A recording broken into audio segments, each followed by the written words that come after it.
Pegawai Alfamart menangis ditangkap polisi di Palembang curi uang berangkas toko 50 juta rupiah. Pegawai Alfamart menangis saat ditangkap polisi dan dihadirkan saat gelar perkara di Polrestabes Palembang, Rabu 8 Februari 2023. Pegawai Alfamart bernama Desi tersebut ditangkap polisi karena telah mencuri uang 50 juta rupiah di berangkas toko tempatnya bekerja di Jalan Panca Usaha, Kelurahan Limawulu. Kepada polisi, pelaku mengaku terlilit hutang pinjaman online 10 juta rupiah yang belum dibayarkan. Akibat ulahnya kini, Desi harus berurusan dengan polisi dan meringkuk di penjara. Ia sudah bekerja di toko tersebut sejak bulan September 2022 lalu. Desi mencuri uang tersebut menggunakan kunci berangkas yang sudah ia simpan sebelumnya.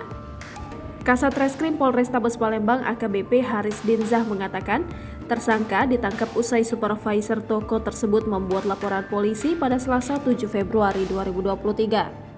Setelah mendapat laporan dari perusahaan yang diwakili karyawannya, Haris langsung bersama anggota Satreskrim Polrestabes Palembang langsung mengumpulkan seluruh karyawan hingga pelaku mengakui perbuatannya.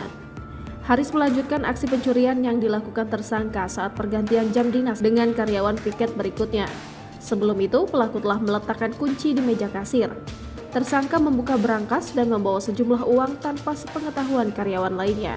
Atas perbuatannya, DN dikenakan pasal 363 ayat 1 KUHP dengan ancaman hukuman maksimal 7 tahun penjara. Jangan lupa subscribe, share, komen, dan like ya!